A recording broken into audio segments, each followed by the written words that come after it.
Hello everyone, कैसे हैं आप सभी माय डियर स्टूडेंट्स।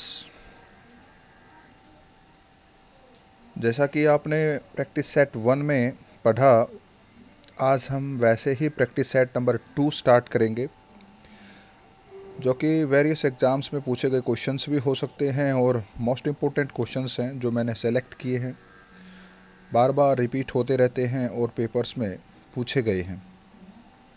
तो आज हम डिस्कस करेंगे प्रैक्टिस सेट नंबर 2। इससे पहले कि मैं स्टार्ट करूं, आप सभी चैनल को सब्सक्राइब और लाइक कर दें ताकि आपके पास नोटिफिकेशन पहुंचता रहे। तो फर्स्ट क्वेश्चन है आज हमारा, एचएसएससी का या एसएससी का, एयरफोर्स का, कोई भी एग्जाम हो, सभी के लिए बेनिफिशियल साबित होगा। A place where fruit trees are grown, जहाँ पर फ्रूट ट्रीज उगाए जाते हैं उस स्थान को क्या कहते हैं? गार्डन या फिर प्लांटेशन या फार्म या ऑर्चार्ड, क्या इसे बोलेंगे आप? या आपसे पूछा जाता है। इससे पहले मैं आंसर दूं तो आप कमेंट करके आंसर बता दिया करें, ए बी सी या D, which one is the appropriate answer, ये आप बता दिया करें। तो इसका क्या आंसर होगा? ऑर्चार्ड, जिसे आप बगीचा भी बोलते हैं, जहां पर फलों के पेड़ लगाए जाते हैं। बिल्कुल, तो सी इज आर अप्रोप्रिएट आंसर। तो यहाँ पर हमारा सी ऑप्शन जो होगा बिल्कुल सही आंसर होगा। नेक्स्ट क्वेश्चन पर चलेंगे। One who helps a person in need, one who helps a person in need को क्या बोलेंगे? जो हर किसी की मदद करता है या किसी व्यक्ति की जरूरत केस में मदद करता है, उसे क्या बोलते हैं? मर्सेनरी, वेटरन, कोलेबरेटर या समैरिटन? क्या इसका आंसर होगा, ये आपसे पूछा जाता है। जो मानवता के भलाई के लिए काम करे, किसी व्यक्ति की भलाई के लिए काम करे, उसका मदद करे, सहयोग करे, उसको क्या बोलते हैं? समैरिटन बोलते हैं। तो यहाँ पर इसका आंसर जो होगा वो भी क्या हो जाएगा हमारा? C is the appropriate answer of this question. Mercenary का आपको पता होगा, ठीक है ना। कोलैबोरेटर का मतलब क्या? पुष्टि करने वाला। मर्सेनरी का मतलब किराए का टट्टू जिसे आप बोलते हैं, वही होता है। नेक्स्ट क्वेश्चन देख लेते हैं। ये ईडियम है, मुहावरा जिसे आप बोलते हैं, गिफ्ट ऑफ द गैब। गिफ्ट ऑफ द गैब का मीनिंग क्या होता है, ये आपको बताना है। रिसीव अ प्रीसियस गिफ्ट, बहुमूल्य गिफ्ट प्राप्त करना। अचीव सडन ग्रेटनेस, या फिर have the ability to adapt, या have the talent to speak, ये आपको बताना है।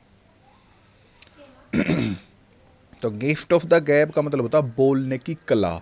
अच्छा जो बोलते हैं, जिसमें बोलने की कला होती है, उसको हम बोलते हैं गिफ्ट ऑफ द गैब। बहुत इंपॉर्टेंट क्वेश्चन है।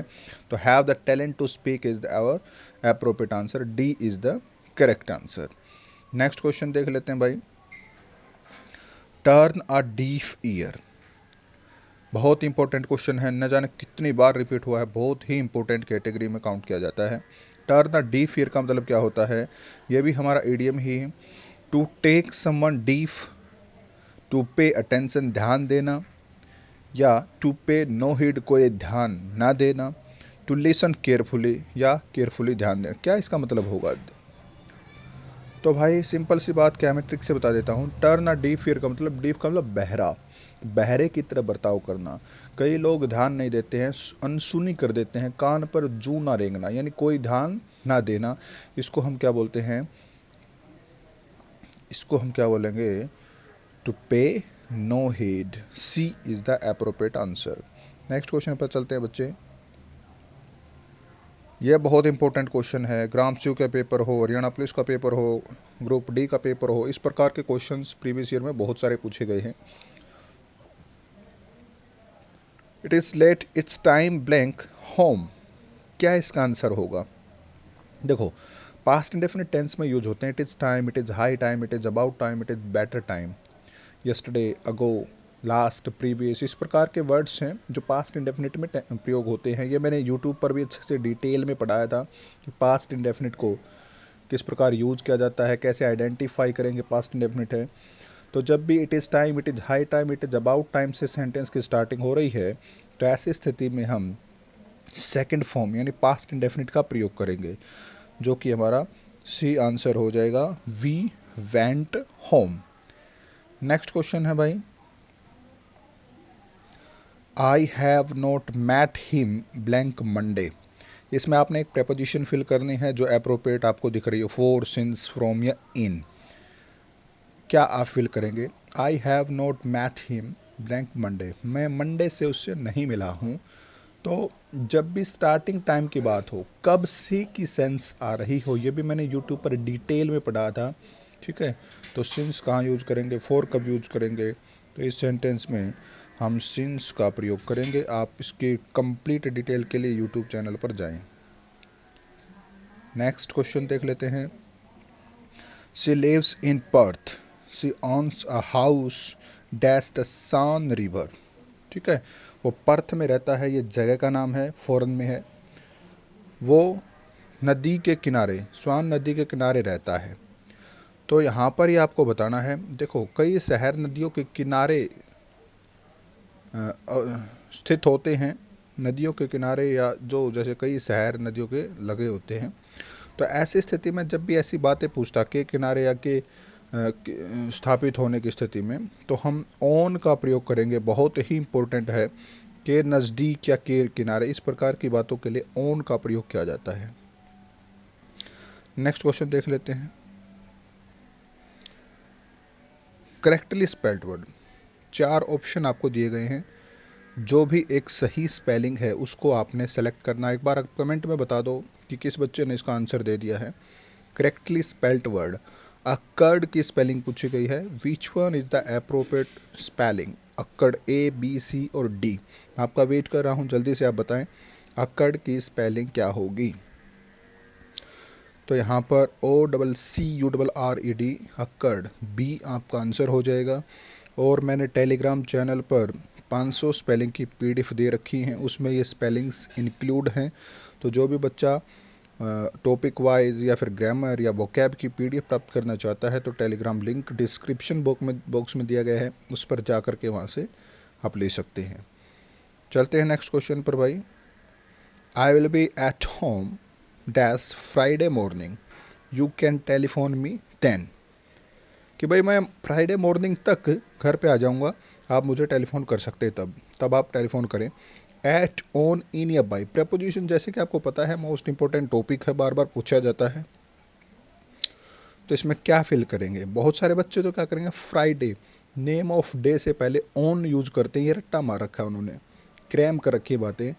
तो आप देखते ही ऑन यूज कर देंगे 90%, तो जबकि गलत है। तो जब भी पॉइंट ऑफ टाइम की बात हो, कब तक, फ्राइडे मॉर्निंग तक, ऐसी स्थिति में बाई का प्रयोग किया जाता है, ध्यान रखें बात को।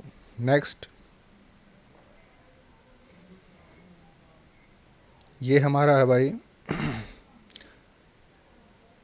आपके सामने क्वेश्चन दिया गया है। Rahul says that Azhar loves cricket. आपको दिख रहा होगा, नरेशन का क्वेश्चन है भाई। और ख़ास बात यह है कि क्वेश्चन इनडायरेक्ट फॉर्म में है। क्वेश्चन है जी इनडायरेक्ट स्पीच, और आपको बनाना है डायरेक्ट स्पीच। यूजुअली आप डायरेक्ट से इनडायरेक्ट बनाना सीखते हैं, लेकिन यहाँ पर इनडायरेक्ट से डायरेक्ट पूछा गया है। तो आप अच्छे से नोट करें इसमें क्या खासियत होती है। जब भी यहाँ पर देखो टेंस एज इट इज होता है, या प्रेजेंट या फ्यूचर में होता है, तो हम क्या है, इस रिपोर्टेड स्पीच को चेंज नहीं करते। कहने का मतलब यहाँ पर रिपोर्टेड स्पीच प्रेजेंट इंडेफिनिट की है, जिसे आप इनडायरेक्ट स्पीच भी कह रहे हैं। तो ऐसी स्थिति में जब डायरेक्ट स्पीच बनाओगे, तो ये इसका रिपोर्टेड स्पीच का टेंस क्या होना चाहिए, सेम होना चाहिए। अब सेम किस किस में है, ए में भी है और डी में भी है। अजहर के साथ लव तो आएगा नहीं, क्योंकि अजहर क्या है, सिंगुलर नाउन है। सिंगुलर नाउन के साथ वर्ब कैसे आएगी, सिंगुलर वर्ब। और वर्ब सिंगुलर कब होती है, एस और एस लगाने के बाद। कहने का मतलब बी और सी तो हमारा होगा नहीं। कई बच्चे क्या करके आएंगे, प्रेजेंट इंडेफिनिट को पास्ट इंडेफिनिट बना देते हैं। भाई ये इनडायरेक्ट नरेशन है, ये डायरेक्ट नहीं है, ध्यान रखना इस बात का। इसलिए सी ऑप्शन नहीं होगा, बी और सी तो होंगे नहीं, ए और डी में से आपने चूज करना है। तो यहाँ पर देखो ऑलरेडी रिपोर्टिंग वर्ब जो है, रिपोर्टिंग वर्ब प्रेजेंट में दे रखी है, तो आप भी प्रेजेंट में रखेंगे। तो Rahul says Azhar loves cricket, D answer इसका हो जाएगा। आई होप आप सभी को ये बातें क्लियर हो गई होंगी। बिल्कुल आसान है। इसी प्रकार से आपको और भी मैं टॉपिक्स कराता रहूँगा साथ साथ। आपको वीडियो अच्छी लगती है तो सब्सक्राइब करना ना भूलें और लाइक ज़रूर क्या करें ताकि मुझे लगे कि आपको ये सेशन पसंद आ रहे हैं। तो आज के लिए हम इतना ही करेंगे।